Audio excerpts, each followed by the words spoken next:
Hello, welcome to Handmade for Me. I'm Roz. Today we're going to make the simple purse. This is the purse that's actually in the photographs of the pattern, and you should have this pattern with you. You can purchase it from my website www.handmadeforme.net, and we will go through that whole pattern today. What I'm going to do is start with cutting out the pattern pieces, which are at the back of the pattern, and then you and I will go through the pattern, and as part of this video we will make a purse together. Let's get cracking. Okay, so first things first, let's get our pattern pieces. They're right at the back of the pattern. They're the last 3 pages of the pattern. What I've got here to help me put those together, so I've just got some sellotape and my paper scissors, not my sewing scissors. What we'll do is I will cut out these pieces here, running out of bench, and I will put them together. These black squares should fit on top of each other, and then I will have the pattern piece that I need. Okay, when you printed the pattern, you should have printed it as A4. These squares on the pieces of paper are to confirm that it's at the size that you actually need it to be. They should be 1 inch, and that means that the pattern pieces have printed out at the right size, and I can go ahead and cut those now. You can see when I put this in the correct place, there's a little bit of the bottom piece that shows in the corner. Just trim that off after you put the sellotape on.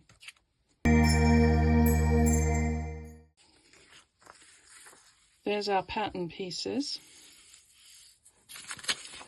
What we need to do is go ahead and cut the fabric. So that's my 3 pieces of fabric all interfaced. So just to confirm, it's heavyweight interfacing on the outer, and the fabric I'm going to use to make the credit card slots, and it is lightweight interfacing on the lining. Let's put the pussycats to one side, because what we're going to do now is the credit card slots. So the first thing you need to do is get your interfaced credit card slot fabric, fold it in half, match the edge on that top piece and press down. I'm going to pin that. I'm going to sew a seam across there. Okay, my 1/2 centimetre seam, I'm going to turn it right sides out. Okay, so now my interfacing is on the inside. There's the edge I just stitched.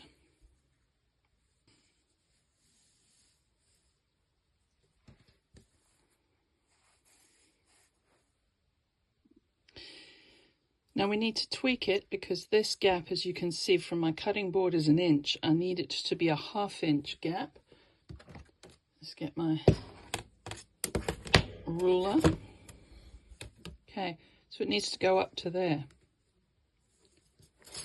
So let's just sort of shimmy with it a bit. There we go. That is halfway exactly. Let's just turn it round. Keep that top edge straight. There is my 1/2 inch mark.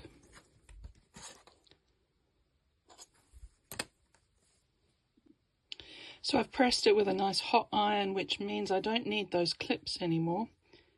So I can open it out, top stitch, and then top stitch along here, starting and stopping at the beginning and end of my sewing so that I keep that stitching together nicely.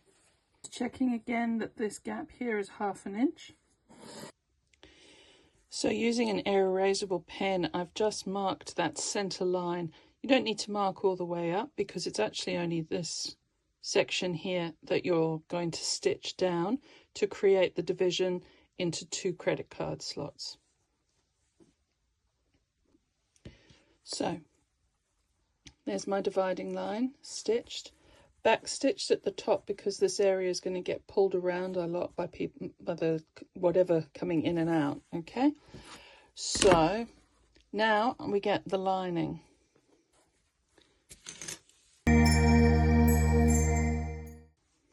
And at this point, I lay it on my table. I'm making sure this bottom edge is straight because now this is going to get laid on top of it 4 inches up or 10 centimeters up. Okay, make sure it's fitting there nicely and that it's straight. Personally, I prefer to clip than to use pins at this point because I find that pins, in order to get in there for the pins, you move things around too much. Traditionally, a basting stitch is actually long looping stitches because it's to hold it in position. I didn't change my stitch length, I just put it on because I just want to keep it in that position and that place. Now we get the outer, right sides together, matching the raw edges, go round and pin. Leave an opening at the bottom in your pinning because you are going to, argue with your pins. You're going to turn it out through that hole at the bottom. Now you can feel there's a thicker bit where the where those credit card slots are. You can see it there. I choose not to pin there because I'm just going to get into an argument with my pin about whether or not it will or it won't go through that. So I go round it, but it means I know it's there and I'm going to have to do a little bit more stitching when I get there. Only a back stitch at the top and the bottom just to hold it because it's an area that is going to move a lot just with general use. I've pinned the whole way around. I've got an opening at the bottom. Now here you can see it's only a 2-inch gap, it's only 5 centimeters, but when I start stitching, I'll actually start stitching from about here, so I do end up with a 4-inch or a 10 centimeter gap at the bottom to turn it out.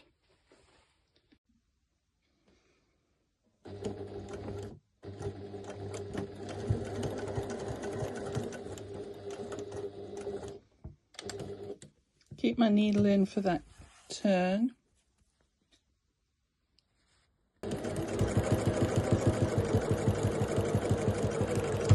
There we go. Did you hear that thunk? It got thicker. I went over the end there. And I'm going to come off. So just a little bit of back stitching. Now we're coming up to the flap. This is the really important bit where you want to make sure that your needle stays down. Okay? Because then when you turn to come this way, you're going to keep that nice sharp point there. And we're going to need to repeat that step twice. When we come up here to the apex of the flap, it's in, I turn it. I'm using the measuring marks on here. So my needle is down, I'm at the point on my lid, on my flap. I keep it straight, I keep coming.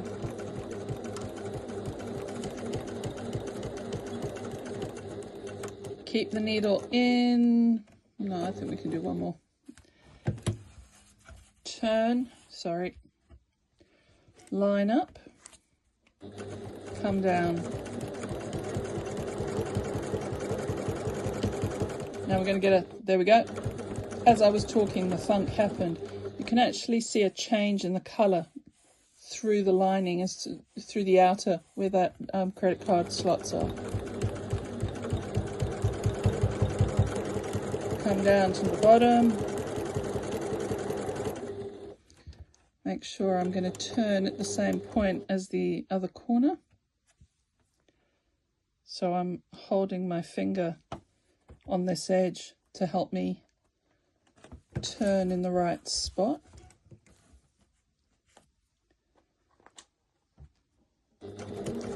I'll only come in up to there. I have big hands. I can't fit through diddy little gaps. Okay, so what we're going to do now is I'm going to clip these corners. You go up to the stitching, but you don't cut the stitching. I'm going to do that on each of these bottom corners. And up here at the top.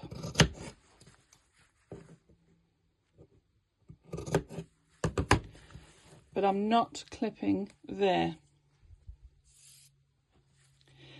Then, to help reduce bulk, we're going to cut down these two straight seams, reduce them by half.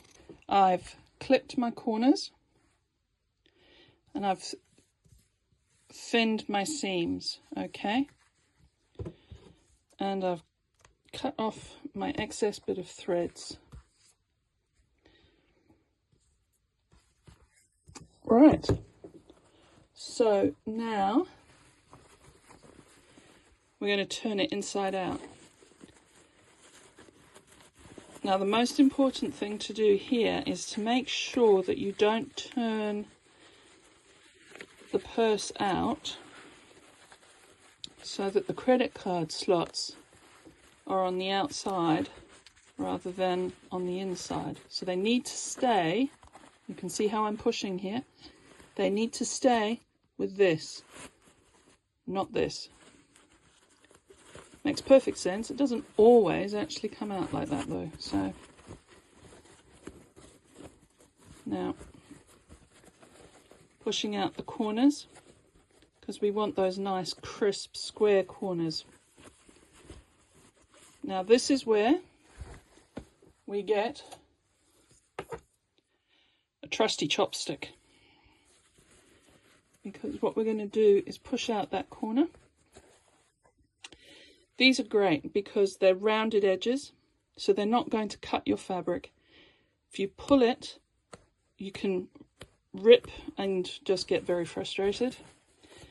Chopsticks are fabulous sewing tools. Okay, I can get into that. Do you see it? Look at that. Look at that corner. All I've done is push that with the chopstick. I can go up against the hard edge on every seam.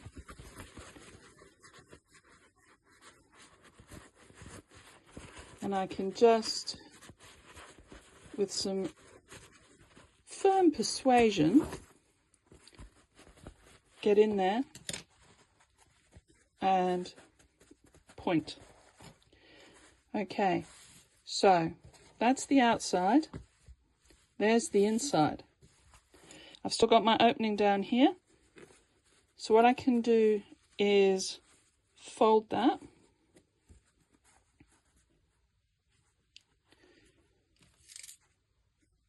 There's another pin.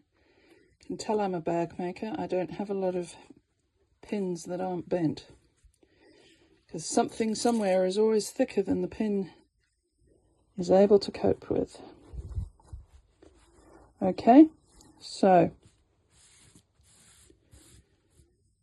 just go around, check for fluff, check for threads. At this point you can press it with a warm iron just to get everything nice and flat to prepare you for the next steps. Okay, having ironed it, you can see it's sitting much better because it's smoother. I've taken the pins out of that bottom seam. I'll just go and top stitch this now with a 1/2 centimetre seam. So now what we're going to do is I'm going to line that bottom of the credit card slots up, and I fold this over. There should be about a 2 centimetre gap, so about 3/4 of an inch of gap between the top of the credit card slots and the top of your base. Clip that into position.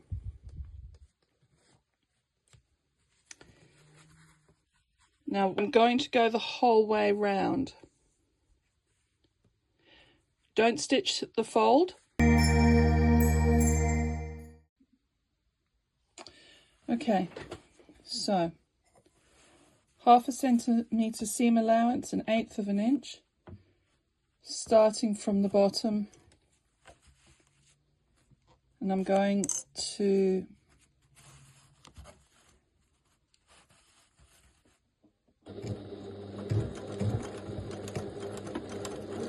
just back stitch at the beginning. I'll back stitch here as well.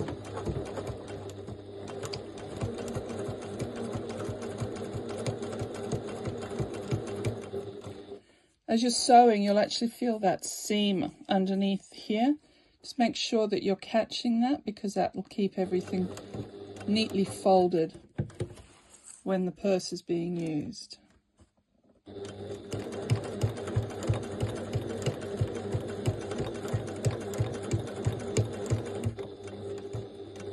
Slowing down because I just want to check I'm going to turn on the point. Yeah, because that will be visible on the outside.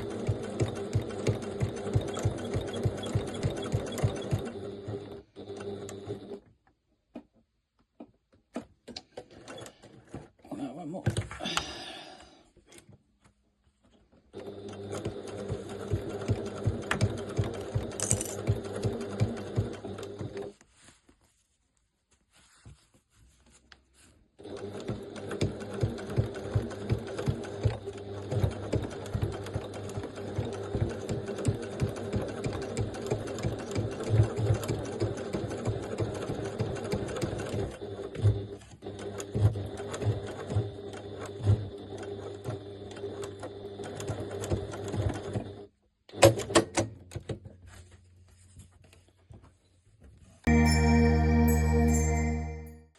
Now we're going to do the fastening. The pattern and I are going to do some plastic snaps. So what we're going to do is, I'm going to assume that you don't know how to do a plastic snap, so I'm going to walk you through it. You need 2 of the caps, and then you need 2 of the, one's a stud and one is a socket. Don't ask me why, but that's what they are. And my air erasable pen and a ruler. Using the fold, using that as my apex, as my center line. Just going to fold it in half and put it there. My ruler is straight. I can see that it is because the lines on the bottom are straight on the bottom of the pouch as well. 1 inch. Same place, 2 inches. And that's going to come down over the top like that. Let's just match the dots, make sure I'm happy with the way that looks. I actually think that I like that place better.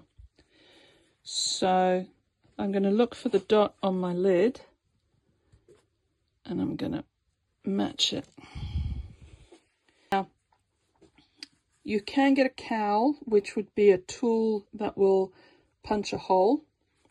I find that most of the time I don't need that, because what I do is I'll put this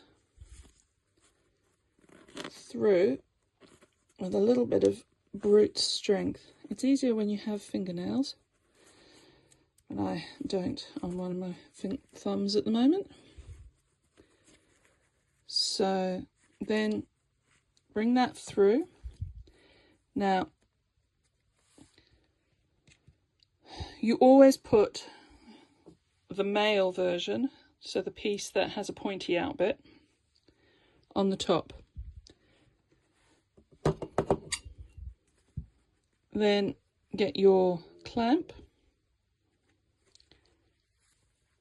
squeeze.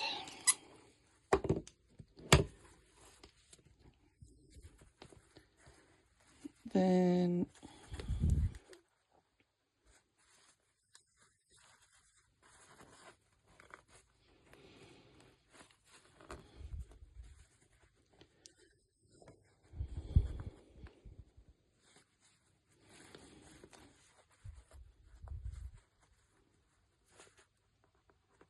there we go. Exactly the same process. Get your clamp. Most sewing stores have these in the haberdashery section.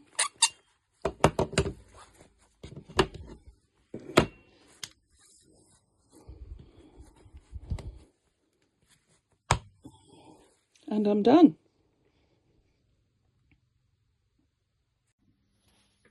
And that's it. I hope you enjoyed making the purse. Here's my finished purse. I'd love to see yours. Share it on social media and use the hashtags in the pattern, #simplepurse and #handmadeformepatterns. If you've had any problems, then please email me or leave a comment below and I'll get back to you. Otherwise, please like the video or subscribe to the channel for more. Thanks for sewing with me.